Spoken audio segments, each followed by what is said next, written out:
résistants et les Canadiens, et puis l'armée américaine du côté de Cherbourg, 40 ans, en Sainte-Mère-Église, et ils ont été stoppés à Saint-Lô par les SS. Ils ont eu beaucoup de mal, mais finalement, grâce au bombardement, ils ont fini par percer à Avranches au bout de 2 mois, et ils ont filé tout de suite. Il y a une colonne qui a filé sur Rennes.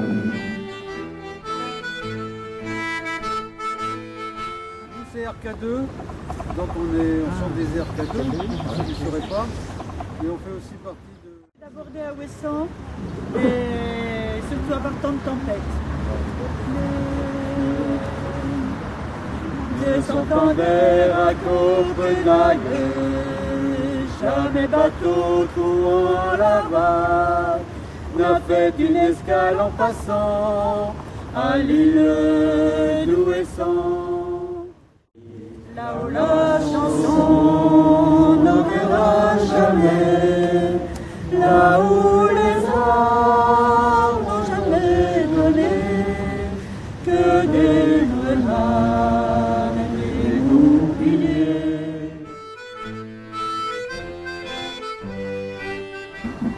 Et c'est l'histoire de Henri II Plantagenet et Thomas Becket. Vous connaissez l'histoire de Thomas Becket?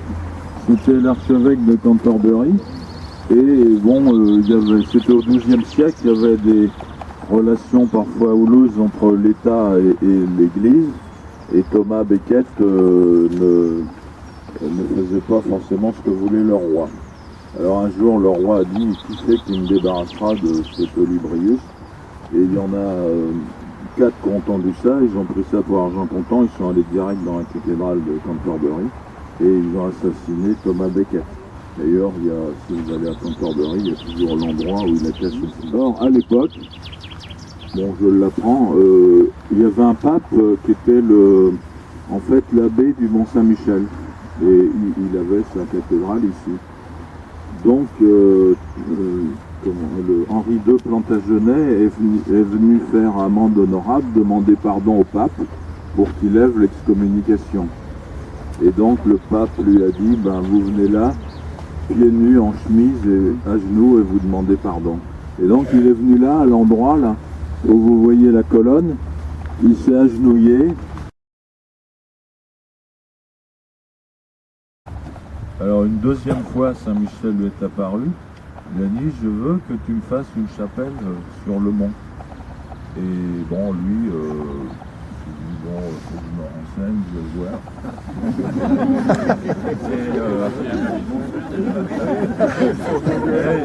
Il n'a toujours rien fait. Une troisième fois, Saint-Michel est apparu.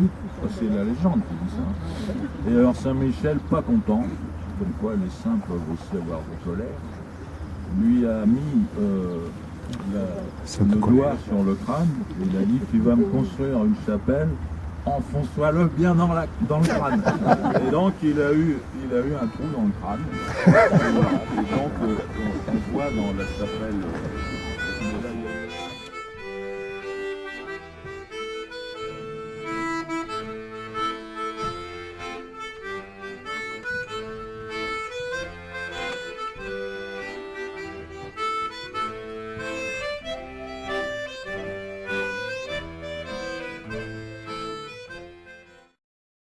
On a attaqué en pantalon rouge avec une casquette genre sudiste de la guerre de sécession. Et à ce moment-là, il y a eu un drame, c'est que au cours de l'hiver 14, on a fait un bilan. 77% des blessés français l'étaient à la tête. Et plus de 80% de ces blessures étaient mortelles. Alors Adrien s'est attelé au problème et il a dit il faut absolument en faire un casque, sinon... Et de grands écrivains qui ont été tués dès 14, rappelez celui qui a écrit Le Grand Maulne, il y avait Peggy aussi, tous ces... Comment Louis Pergaud, tous ces gens-là ont reçu une balle dans la tête, et donc c'était dramatique. Alors, Adrien a proposé un type de cervelière qui se plaçait sous le képi. Bah, c'était pas très pratique. Alors finalement, il a insisté auprès du maréchal Joffre, qui était réticent au début, et il a inventé donc un casque en tôle d'acier très léger qui pesait seulement 700 grammes. C'est le fameux casque Adrien que vous voyez ici. Et le bilan, eh bien, c'est que en 1916, on ne comptait plus que 22% de blessures à la tête et seulement la moitié était mortelle.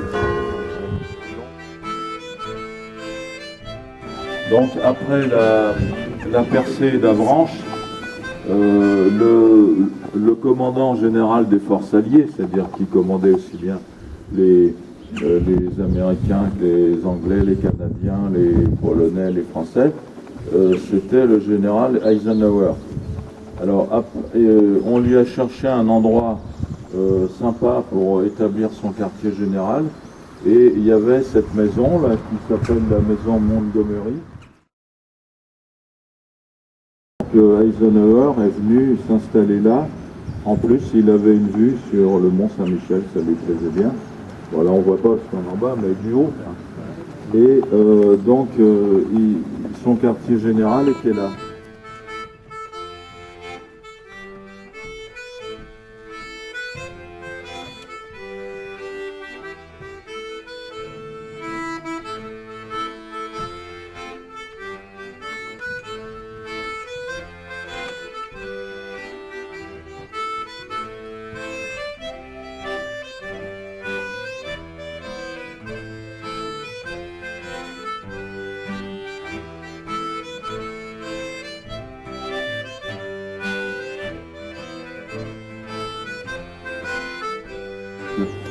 À Soins, dans la Marne, les Allemands avaient fait des tranchées sur plusieurs...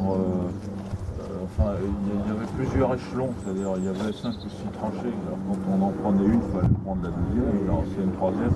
Donc c'était une mission très difficile. Et souvent, les Français prenaient la première tranchée, mais les Allemands contre-attaquaient, ils reprenaient la tranchée. Donc il fallait recommencer.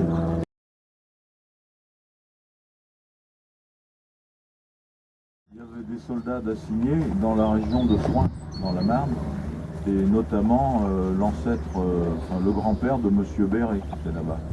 Et lui, on ne l'a pas retrouvé parce que les Allemands faisaient des sacs sous les tranchées et ils mettaient des mines, chacun. Bon, alors il a une mine qu'il a emportée.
viens faire un pèlerinage à Kirouz, mon village armoricain.